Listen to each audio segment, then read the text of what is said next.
Hey guys, welcome to the Armchair Explorer, where the world's greatest adventurers tell their best story from the road.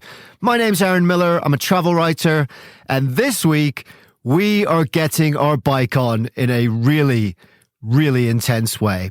We are going to be pedaling all the way from Islamabad in Pakistan across 4 of the highest mountain ranges in the world to Mount Kailash in Tibet, which is one of the holiest mountains in the world, sacred to literally billions of Buddhists, Hindus, and others around the world. It's an incredibly difficult journey, but it's also an incredibly inspiring one, and it will take us through a part of the world that very few people get to see. Are you ready? Let's go.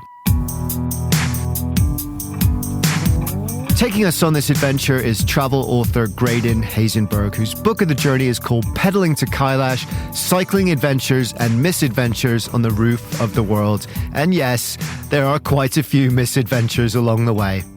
Graydon's a really cool guy. I know you're going to love hanging out with him because he is a hardcore traveler. His speciality is difficult journeys, usually by bicycle, but also by foot, in some of the world's most out-of-the-way and difficult-to-reach places. And he's also a really good writer.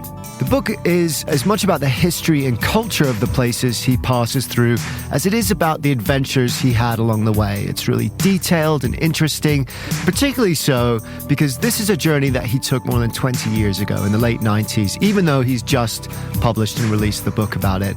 And so it's a snapshot in time of what has become, of course, a very troubled region and one that has changed enormously in those years. So if this episode makes you curious to find out more about the region, and it has for me, then his book is a great place to start. I'll link to it or just search it up on Amazon or wherever you get your shows. His website is graydonhazenburg.ca. That's GRAYDON Hazenberg. His Instagram is Stanley's Travels. The Facebook is graydon.hazenburg.author. And he does a blog too, which is very cool. graydonstravels.blogspot.com. Finally, just a quick request, as always, to say if you are enjoying the show, please help by spreading the word. If you believe in this message, in our message of love for the outdoors, for adventure, and the pure joy of exploring this amazing planet of ours, then please help spread the message and help our community grow. Please also remember to follow and subscribe to the show. It really does make a huge difference. So thank you for whatever you can do. The social media is at Armchair Explorer Podcast across Instagram and Facebook. I'll be posting lots of amazing imagery from this trip, by the way. Graydon's a really good photographer, so do check that out. The website is armchair-explorer.com, where you can find background information on each episode, book trips inspired by the show, and sign up for the newsletter. So please check that out too. But don't worry about that right now, because we're just about to hop on our bike and set out on an amazing journey. We're going to the heart of Tibet's most sacred mountain. We're going to pedal to Kailash. But first, believe it or not, we're going on a game show. I was doing a PhD and I wasn't really that into it. And I had always enjoyed trivia and, Trivial Pursuit I was really good at. And I thought I might as well try out for Jeopardy! And I tried out and I was allowed on the show. And my first game I won. And I was behind the whole game until the very, very last question. And I won $17,000, which was great fun. And then the next game, because the champion returns, I was ahead by a country mile. Made one mistake and then ended up losing the game. But still, it's better to lose your second game than your first. And so suddenly I had more money than I'd ever had before. And I was also disaffected with grad school. And I thought, I'll take the money and start traveling. And so I spent a couple of years traveling on the proceeds. And I just realized that I enjoyed the adventure and exploring the world so much that I had made the right choice in leaving academia behind and taking up full-time travel. And oh my God, did he take up full-time travel. He went to Egypt, Turkey, Prague, Japan, Sri Lanka, Nepal, Pakistan, India, and all over Europe. $17,000 has never been stretched further or spent better. And then at the end of 3 years of non-stop travel, he came back to Canada, where he's from, to visit his family. And there, he met up with his two sisters, and an idea started forming in their minds. We had all done a lot of adventurous travel, but always separately. And we'd never done a big trip together, and we thought we should do this. And we sort of barnstormed ideas, and it quickly became clear that we wanted to do something in the mountains, and that Pakistan sounded like a place that would be perfect for that. It really is possibly the most impressive mountains that I've ever seen anywhere in the world. There's the Hindu Kush, which are up along the border with Afghanistan, and then there's the Himalayas, which come to an end in Pakistan, and there's the Karakorum, which run parallel to the Himalayas and which are the most impressive visually, and then in the far north, the Pamir Mountains. So it's the roof of the world, what a child would draw. If you said draw a mountain, and it would be all sort of vertical walls and pointy peaks. That's actually what these mountains look like. And so I thought my sisters would really appreciate this incredible landscape. That area is called the Pamir Knot. It's where 4 of the highest mountain ranges in the world come together. It is still, to this day, one of the least accessible areas on the planet. And because of that, much of it still remains unclimbed and untouched. It is spectacular. Graydon had actually been there 2 years previously in the midst of his Jeopardy-fueled jaunt around the world, and had actually trekked to K2 Base Camp among many other amazing things, which is pretty cool. But he didn't have a bicycle with him back then, and he thought that this would be a great place for a bicycle trip. Well, actually, more of a bicycle pilgrimage, because they didn't just plan to ride around randomly looking at the scenery. They planned to ride to Mount Kailash in Tibet, the holiest mountain in all of Tibetan Buddhism. We chose Mount Kailash because I had been reading a few books about the Himalayas, and several that were about Mount Kailash or mentioned Mount Kailash. And it just sounded like an incredible place, both physically in terms of the landscape and also spiritually in terms of it being a mountain that's holy to a number of religions and has been a pilgrimage site for hundreds, if not thousands of years. And when we looked at the map, we knew that we wanted to be in Pakistan, and we knew that we wanted to finish up in Kashgar in China. And then looking at the map, we realized if we continued 1,000 or 1,500 kilometers southeast, we could get to Mount Kailash. And we had enough time, and we thought, when else are we going to have a chance to do this? Mount Kailash, which is located in the Kangdis Mountains of western Tibet, rises from the high plains like a lone, four-sided pyramid of stone, each face pointing to one of the cardinal directions. It is one of the great pilgrimages of the world, and one of the most, if not the most, beautiful too. So yeah, it was worth the extra 1,000 miles, and it transformed their bike adventure into something far more than just that too. Traveling with Graydon was his sisters, Audi and Sakya, and their partners, Serge and Lucas. They called themselves the Extreme Dorks, presumably because all this was still thanks to basically an obsession with Trivial Pursuit, and no one in the history of Jeopardy had ever done something anywhere near as insane as this before. They planned the trip for a year. It was an extremely remote and unknown region, particularly at that time in the late 90s, which was still in the early days of the internet, so information was hard to come by. Then, when they're ready, they hopped on a plane, flew to Islamabad, the capital of Pakistan, jumped on their bikes, and the adventure began. It was hotter than Hades. It was just before the monsoon, so it was 40 degrees every day. And we were on roads that were incredibly busy with trucks.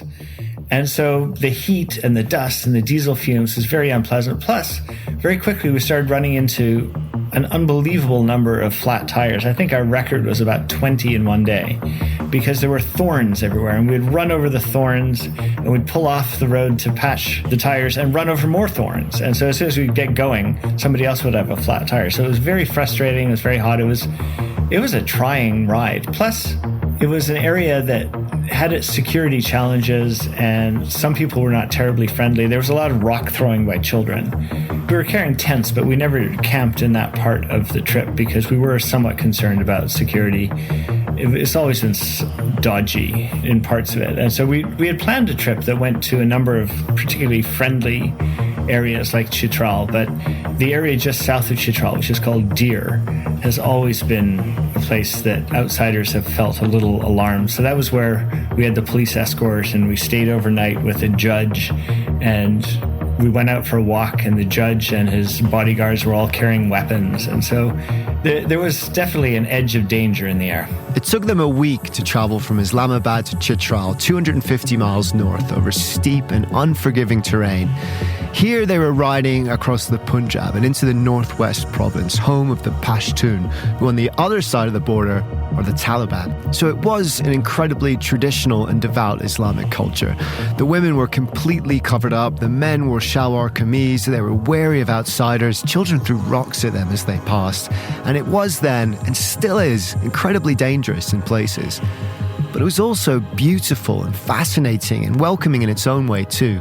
They passed small villages where foreigners almost never go, sharing tea with locals and even being invited in for lunches of flatbread, mutton stew and rich tandoori curry. They passed ancient ruins and ate in small roadside stalls lit up by kerosene lamps. And then, when they finally reached the pass into Chitral, a whole new world awaited them. It had been an incredibly difficult climb, much harder than we thought. It was a dirt road. We were riding between snowbanks that were 2 and 3 meters high, huge amounts of snow melt across the road.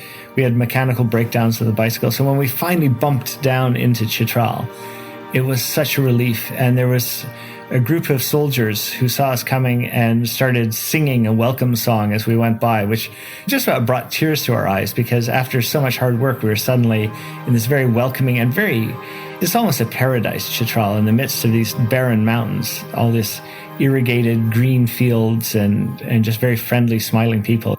It was one of the highlights of the trip, because not only is the main valley really, really beautiful, these dramatic mountains and these medieval forts, but there's also, on these little side valleys, the Kalash people, who are a small group of non-Islamic people who have been there forever.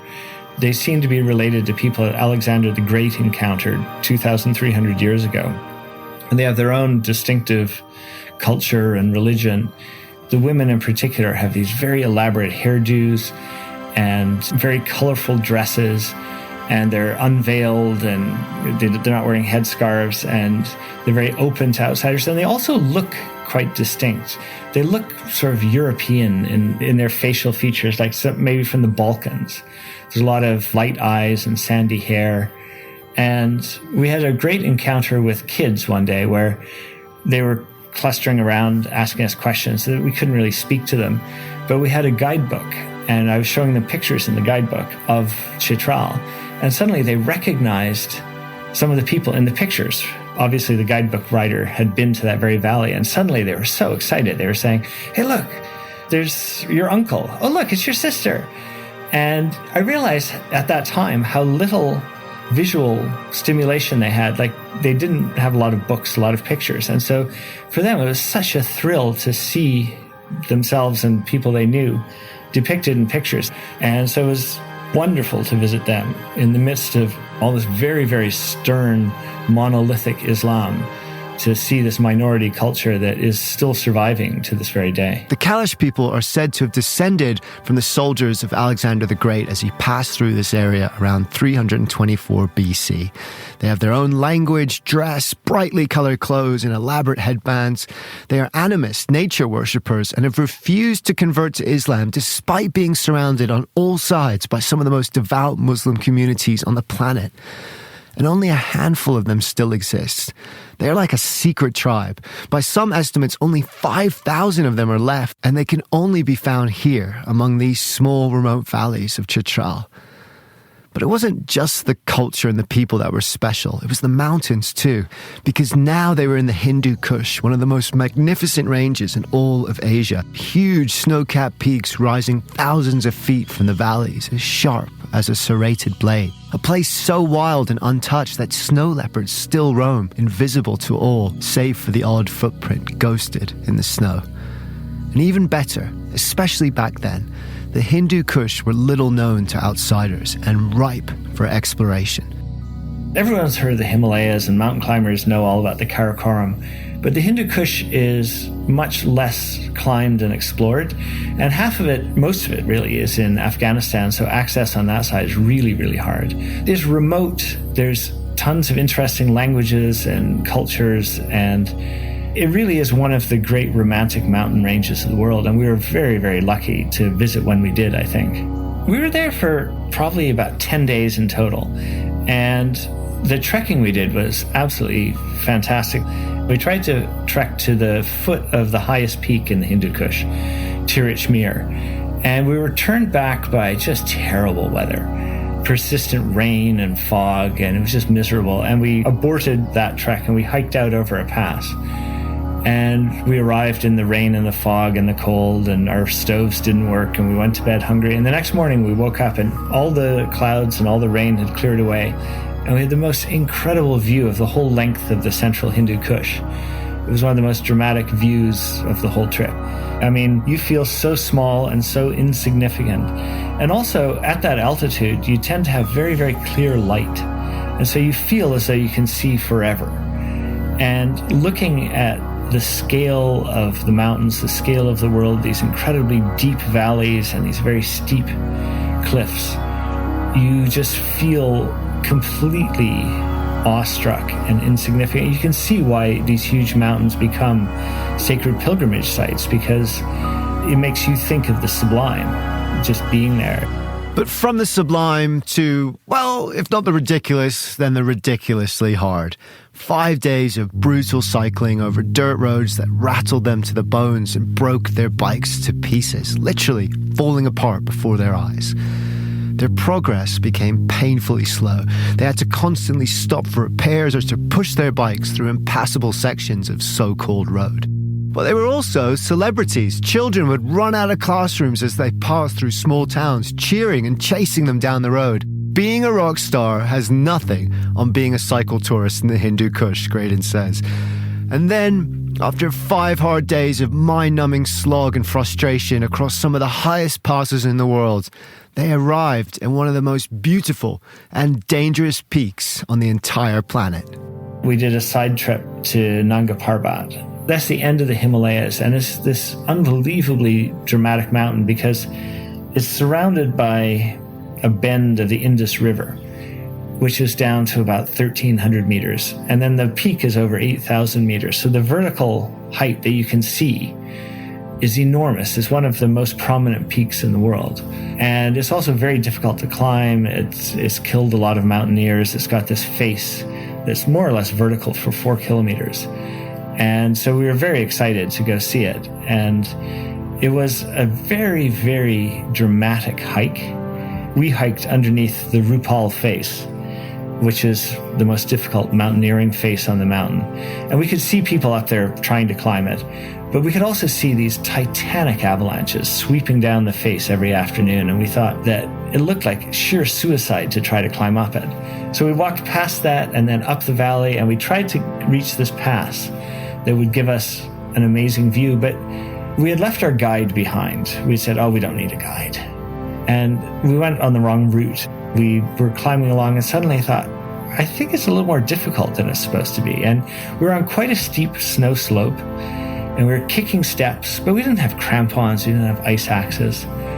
And it just got steeper and steeper and more icy. And at a certain point, all of us just bailed out and thought, this is going to end badly, and slid down on the snow, very relieved to get off alive. Sometimes you do just have to slide back down the mountain on your bum and say, fair enough. Especially on Nanga Parbat. Graydon and the team were just in the foothills, just walking below the face. And that turned out to be pretty hairy anyway. But climbing up the actual mountain is for the climbing insane. It is one of the highest peaks in the world at well over 26,000 feet. That actually puts it at the 9th tallest in the world. And the vertical rise of that main face, the Rupal face as it's known, is an astonishing 15,500 feet tall. That is more than 5 times as much as El Capitan in Yosemite. It is 10 Empire State Buildings, all of it sheer vertical rock face, with avalanches pouring down too. A According to the BBC, some 339 people have successfully summited it in history, but 69 have died trying, which makes it one of the most dangerous mountains in the world. You basically have a 1 in 5 chance of dying. But they survived, and then they hit the road again, now heading to Kashgar in China, just across the Pakistani border, following the Karakorum highway to Shangri-La, the mythical, or is it, city made famous by James Hilton's 1933 novel Lost Horizon. Our favorite place was the Valley of Hunza, which was probably the model for Shangri-La and the long-lived people in James Hilton's book. But it seems that James Hilton read some books by people who'd been up in Hunza. And so his description of this fertile valley in the high mountains where people live forever seems to have been taken from accounts of Hunza. And that's a very dramatic mountain valley oasis because you're surrounded by completely barren rock. But the high glaciers give rise to these rivers that they then channel for irrigation. You get quite fertile areas where they grow apricots and grain and where there's quite dense population. And the people are very friendly. And between the beauty and the welcoming people and the hiking, it's probably my favorite place in Pakistan. And so we kind of lingered there and did some hiking here and hiking there. And the hikes are they're challenging. I mean, they're very vertical. But once you get up into these high pastures, there's some of the most beautiful mountain views you'll see anywhere.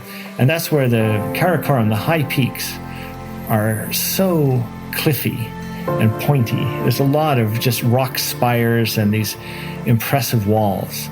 And so we spent a lot of time just sitting there taking pictures and sketching and sort of making awestruck noises. Shangri-La, as James Hilton envisioned it, is a fiction. It was born from his imagination. But that story has also been linked to the mythical Tibetan kingdom of Shambhala, a place hidden and cut off from the outside world where all its inhabitants are enlightened and guard an ancient wisdom from the corruption of outside influence. It's probably a metaphor, of course. There isn't a real Shambhala, but it's nice to think it could be true. And certainly many people over the years have actually gone looking for it. So you never know. And perhaps the Hunza Valley at one time was Shambhala. And to be honest, it's still not far off. According to actual research conducted by National Geographic and others, the Hunza people may well live longer and certainly remain fitter and more active than almost anywhere else in the world. They suffer very little disease, and the scenery around the Hunza River Valley may just be the most breathtakingly beautiful scenery on Earth.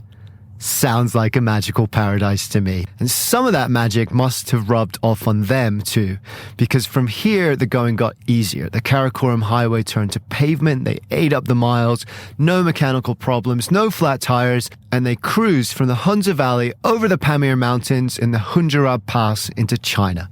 So by the time they reached Kashgar, they were feeling optimistic. They thought they were through the worst of it. But they were very, very wrong. So after being up in the high mountains, you go across a couple of mountain passes in China as well, and you finally drop down into the lowlands. And so it was nice not to be cold. It had been pretty chilly up there.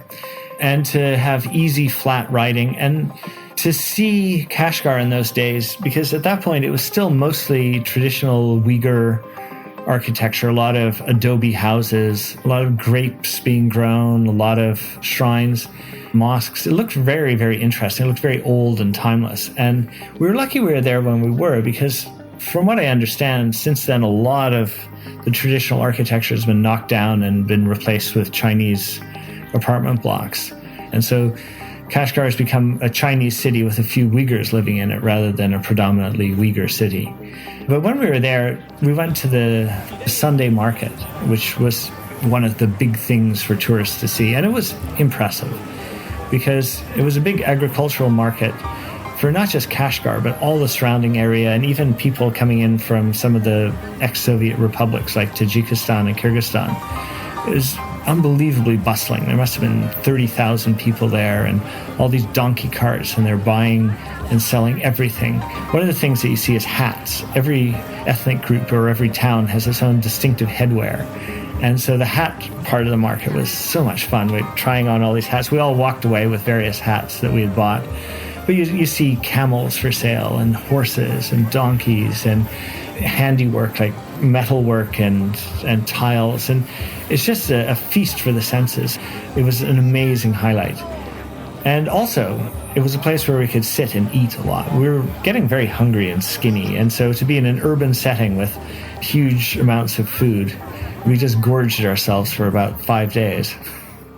Which you would do. They had become very skinny. They were constantly running out of food during long stretches of camping away from towns and out in the wild.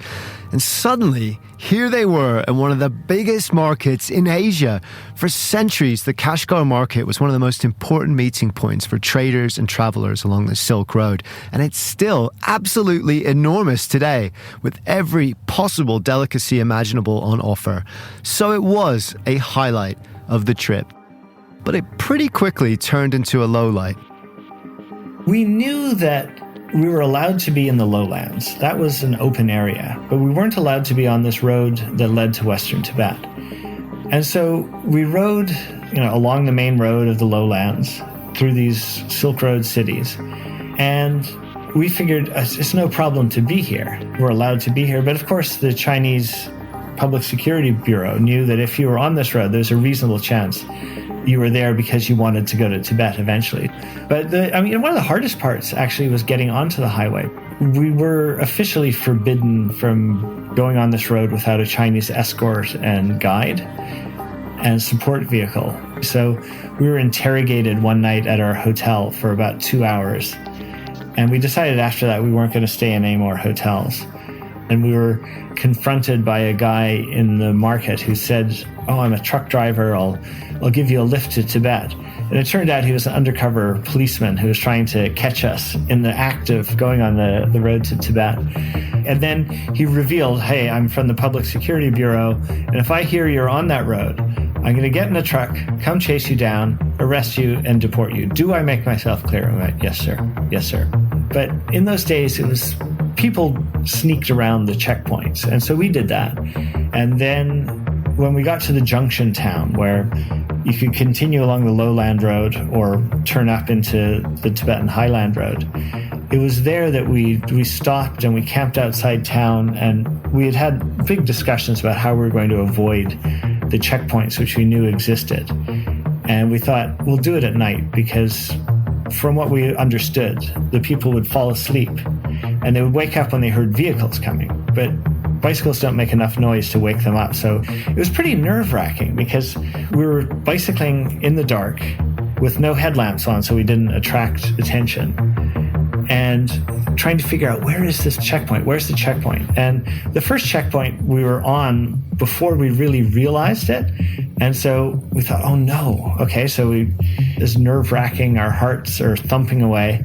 And just as we're about to sneak by, a car starts following us and lighting us up with its headlights. And we think, oh, it's the police. And we lost our nerve when we turned around and cycled back to the main road. And so we tried an hour later, and this time the car didn't show up. And we bicycled for about 20 kilometers in the dark. And we knew there was another checkpoint. And we decided we would stop just before that. And we thought we were about 4 kilometers away. And we put our bicycles down, we fell asleep. And the next morning when we woke up, we realized we were only about 500 meters from the checkpoint. And that was when Comrade Ahmed Chan came looking for us. And he had obviously been told that we were there, but he hadn't been given very good instructions because we could see his Jeep coming along. And he turned off the road and started heading towards us, and he turned the wrong way and disappeared. And so we watched for a while, and after about an hour, he gave up and drove away. And so that night we rode all night, and we got about 80 kilometers down the road. And riding at night is, I don't like it at all because we couldn't put on our lights. So we were riding more or less by moonlight and starlight. And it's just very, very disconcerting. And so by that point, we figured we'd gone far enough that he wasn't going to come chase us and we could start riding by day. But it was nerve-wracking, and it was sort of a game, but it was a game that you knew if you lost the game, it was going to be costly in terms of money and also opportunity. That would be the end of this trip that we'd been planning for a year. Comrade Ahmed Chan, by the way, what a name. You guessed it, was the undercover truck driver, stroke public security bureau officer who had tried to trick them. And having had that trick turned back on him, was now hell-bent on tracking them down and deporting them. But he didn't. They escaped riding through the pitch-black night for 2 days until they finally reached the road to Tibet in safety. It was hard and nearly broke them. They faced enormous, dangerous river crossings, even worse roads and higher passes. 2 of their party actually quit. They threw their bikes down and said, "We're out. We're hitching a ride with the next truck that passes." But in the immense serendipity and humor of the universe, no truck passed them for 2 whole days, so they were forced to stay, which was lucky, because by the time a truck did pass them, they had crossed the border into Tibet, and they were so close now that they decided to stay. Nothing was going to stop them now. It was a very emotional moment. We'd been going over a series of really high passes, and this was one of the last high passes. And suddenly there were Tibetan prayer flags everywhere, and we looked at the map and we realized we're on the Tibetan frontier. We were actually there. We were in Tibet. And there was still hard cycling in front of us, but at least we realized we're going to make it. And it gave us enough hope to continue the suffering. And as soon as you got to Tibet, the light changed. It seemed to be brighter and the colors were more vivid, and people wore colors, especially the women. The Tibetan nomadic women wore very colorful dresses and jewelry and these very elaborate hairdos. And it was as though a light came on. Everything just looks so close, even if it's 100 kilometers away. Everything looks so bright and so colorful. It's all primary colors. We were passing nomad encampments. And so these are nomads that go up into the high mountains, the high plateau in the summer to graze their sheep, to graze their yaks. And some of them, their tents were quite close to the road, so we stopped in to say hi. And I remember this one family where the grandmother looked incredibly old. She looked like she was 80 years old. But doing the math, we thought she can't be more than 50, 55.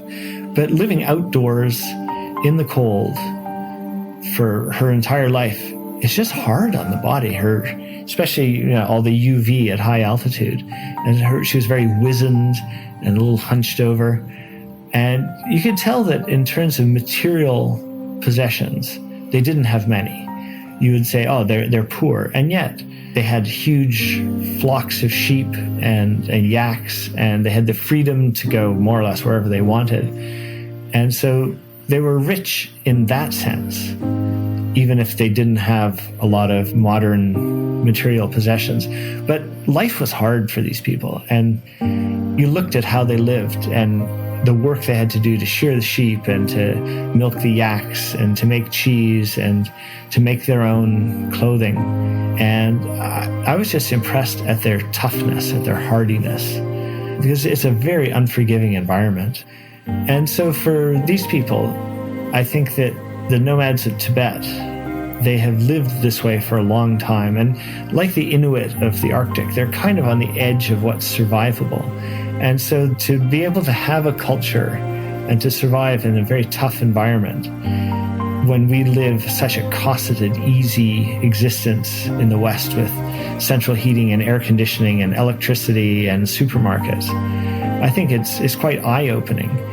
And they've also lived through great repression by the Chinese government and come out surviving. And so I think that their toughness and their cheerfulness in the face of adversity can teach a lot of us a lot. And it makes you realize how privileged we are to have the money and the opportunity to make the kind of trips we were making, and to see all the different ways that people have found to make a living out of the world and the natural environment and the cultures that arise as a result of that. There are roughly 2 million Tibetan nomads spread out over the vast area of the Tibetan Plateau. They live hard lives outdoors in one of the harshest environments on Earth. But that has taught them much. And as Graydon says, it can teach us much too, about our values, about our connection to the land, to nature, about integrity, courage, and generosity of spirit. But since the Chinese invasion of 1950, those nomads and all the Tibetan people have seen their peaceful country, their religion, their culture, an entire way of life decimated. And so by daring to break that lock and cross into Tibet, riding through the night, risking deportation or worse, Graydon was also raising awareness for their plight. This wasn't just a pilgrimage for himself, for his own rewards. By visiting Mount Kailash, he was also honoring the Tibetan people and shining a light on the fact that despite this adversity, the Tibetan people are still, to this day, fighting to keep their religion and way of life alive. And as long as tough, determined nomads like the family he met keep that going and keep smiling in the face of it, I think they have a pretty good chance of succeeding too. Mount Kailash was now only a few days' ride away. This last stretch, it was only about 300 kilometers. And so you might look at that and say, hey, we can do that in 2 or 3 days. No, it took almost a week. And every day was difficult. There were a lot of river crossings. It was an unusual summer where the Indian monsoon had come over the Himalayas in much greater quantities than usual. And so the rivers were running high, and some of these river crossings were harrowing. I mean, we just about lost people and bicycles in these torrents of flood. So when we finally first saw Kailash in the distance on the horizon, I just burst into tears because it had seemed like we were never going to make it. And suddenly it was close enough that we could see it, therefore we were going to make it. And so when we cycled into the pilgrimage town at the bottom of the mountain, we were all just about in tears because all that effort over 3 months had finally paid off and we'd made it. It just was an incredible feeling. So I thought that it made our visit to Kailash more meaningful because it really was a pilgrimage. It was hard to get there. We had to be determined. We had to want to go there. Whereas if you just climb in the back of a Jeep and drive there, I don't think it has that same emotional resonance with you. And that's the point of pilgrimage. It should be hard. It should ask something of you. It should challenge you. Because in that asking is also where the answers come, especially here. It's believed that if you walk one circuit of the mountain, one Kora as it's known, which is about 35 miles, and that might not seem long, but you're up above 16,000 feet for most of it, so it is hard, you will absolve the sins of your lifetime. If you walk it 13 times, you will find enlightenment at some point within your lifetime. And if you walk it 108 times continuously, you will become instantly enlightened, which sounds pretty awesome. They left their bikes and stepped foot on the mountain. It was now their turn. We took 3 days to do it, or 2.5 days, and it was hard because our legs were sort of atrophying. Everything that wasn't involved in cycling had been eaten by our bodies, which were in great hunger. So we were pretty slow in our hiking. Whereas some of the Tibetan pilgrims, even older ones, like ones that looked like they were 60 or 70, they barreled around the whole thing in one day, like little cruise missiles. They went so quickly. And what you see along the way, there's a series of monasteries, but there's also these places that have spiritual significance. There's self-manifesting chortens, there are caves, and there are piles of rocks, and there's places where people have sacrificed yaks, and so you see yak skull. And there are all these stories behind it. There's so much history and mythology and religion behind it. It was the site of a contest between two religions, Tibetan Buddhism and this indigenous religion called Bon. And that a great champion of Bon and a great champion of Tibetan Buddhism competed to see whose religion could claim the mountain. And the Buddhist won in the end after all these miraculous feats were accomplished. And so you're going along and you say, oh, that's where this part of the story happened. That's where that part of the story happened. And so we had great fun with that, just being able to see where these things happen and putting sort of a visual to the story. But we managed to get lost somehow. I mean, it's a pilgrimage route that hundreds of people a day do in the summer, and we still managed not to find the right route, which was just a feat of complete incompetence. We could not believe it when we realized we were on the wrong route. What does it say about you if you get lost on a pilgrimage? If that's not a message from the universe, I don't know what is. Lucky for them, they did find their way back to the end and made it and completed their Kora. They had walked Mount Kailash as they set out to do, thousands of miles and many, many hard weeks before. But the trip wasn't quite over. It wasn't quite the end of their pilgrimage yet, because 25 miles away is the sacred lake Manasarovar, and it is here, not on the mountain, that the pilgrimage traditionally ends. The two things go together. The lake and the mountain are almost always visited as a package because they're only about 40 kilometers apart. And so we really enjoyed the hike around Kailash. It was fantastic. And yet, visually, arriving at the lake, I thought, in the midst of this fairly barren, open plain, seeing this blue just shining iridescent in the sunlight, I thought that very much was emotionally the end of it. You think, this is what we came to see. I think that these plains on the Tibetan plateau, that they extend much further than you think, and they look absolutely as though they go beyond the horizon forever. The combination of that and the clarity of the light and the color of the water together, they just look like the picture that you have of infinity. It felt very much like that. It was something that lifts your spirit towards the infinite. I love that. It lifts your spirit towards the infinite. That's exactly what it feels like. Traditionally, the lake itself is then walked around as a kind of second pilgrimage. They were tired, they were emotionally, physically, and mentally done, and fair enough. So they decided to do a little pilgrimage ritual of their own. The waters of the lake are holy, and you're supposed to drink them, but they're also covered in algae and slime and didn't look too drinkable. So instead, they rode their bikes down to the lake to perform a little blessing of their own. By this time, given how many breakdowns and mechanical troubles they'd had, they were convinced the bikes were cursed. We counted to 3, Graydon writes, and with a resounding yell, launched the bikes high into the air. They came down less with a satisfying splash than a revolting squelch. But it felt good to take our mechanical frustrations out in such a sanctified way. Then we waded in gingerly to fish them out. I think that's a pretty fitting end to a difficult but also incredibly rewarding and at times very spiritual trip. They had made it. The bikes had made it. The adventure was complete. We were very fortunate that we went when we went. A lot of the places we went in Pakistan are much more difficult, if not impossible, to go to because of various security concerns since then. In fact, at the end of that summer of 1998, there was an attack on American embassies in Nairobi and Dar es Salaam. And the Americans launched cruise missiles at Afghanistan, and a couple of those landed in Pakistan. There was great anger against Americans, against foreigners in general.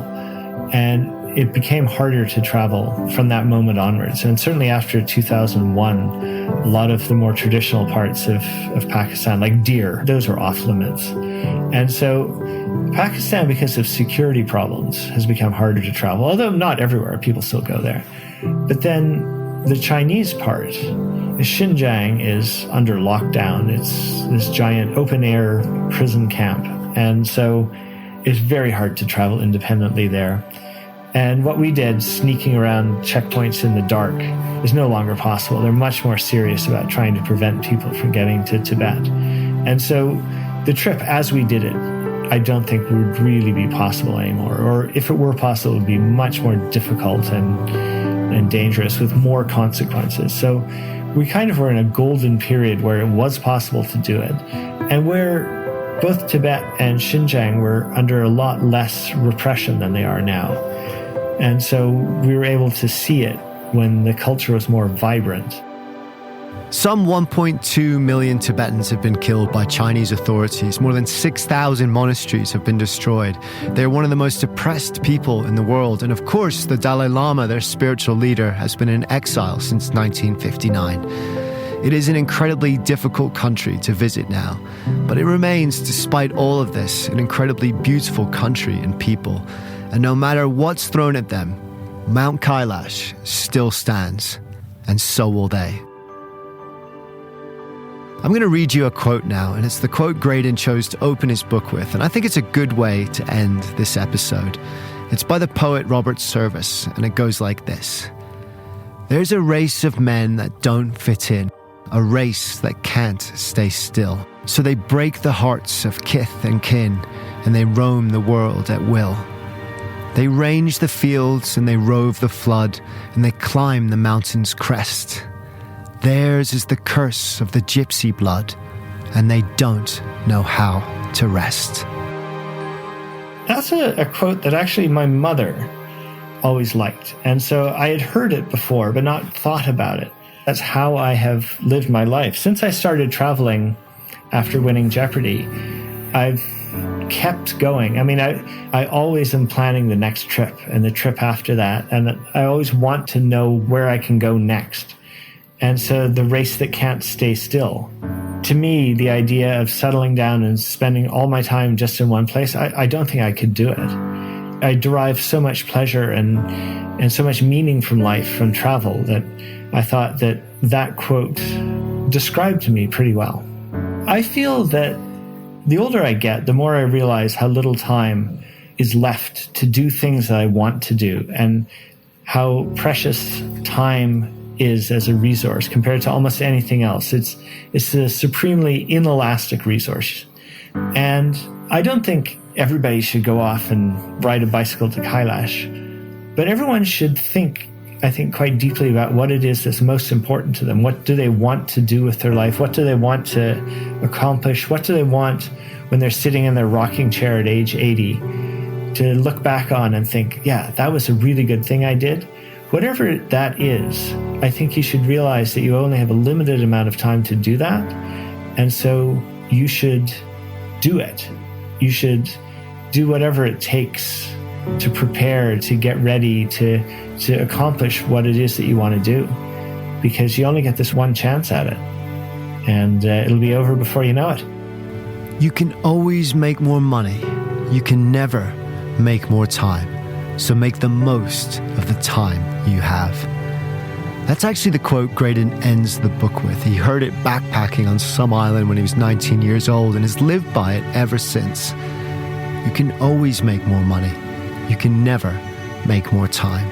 Time is the most precious resource of all. It's constantly slipping between our fingers.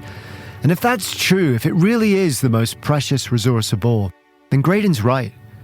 Figure out what's important. Find the stories you want to tell when you're old and grey and your travelling days are done. And make those memories now. There is no time to waste. So go and find your own Mount Kailash. Pedal hard to get there. Walk it well. And never look back. Thank you, Graydon. Thank you so much for taking us on this amazing adventure, pedaling from Islamabad across the roof of the world to Kailash. The book of his journey is called Pedaling to Kailash, Cycling Adventures and Misadventures Across the Roof of the World. I'll link to it, or just search it up on Amazon or wherever you get your books. It's a really great read, not just about their adventure, but also about the history and culture of the regions he passes through. And if this episode has inspired you to find out more about this part of the world, then go and grab his book. It's a great place to start. And keep your eyes peeled also for his next one, which will be out soon. It's called Silk and Solitude, Cycling Through the History of the Silk Road. His website is graydonhazenburg.ca. His Instagram is HMStanley's Travels. The Facebook is graydon.hazenburg.author. And his blog is graydonstravels.blogspot.com. Thank you also to Lizzie Goldsmith for her work sound editing this episode. She's an awesome writer and podcast producer in her own right. It's great to work with her on this, and you can check out more of her work at lizziegoldsmith.com. Finally, thank you. If you enjoyed this episode, please tell a friend about it. Check out a few more, subscribe and follow the show, and be a part of this community. If you love the outdoors and adventure and the pure joy of exploring this amazing planet of ours, you're in the right place. Come and hang out. We're going to get on well. So keep exploring, keep looking for those mountains, keep spending that precious resource of your time well. Because the more we look for wonder in the world, the more the wonder of the world becomes a part of who we are. Dare to be truly alive.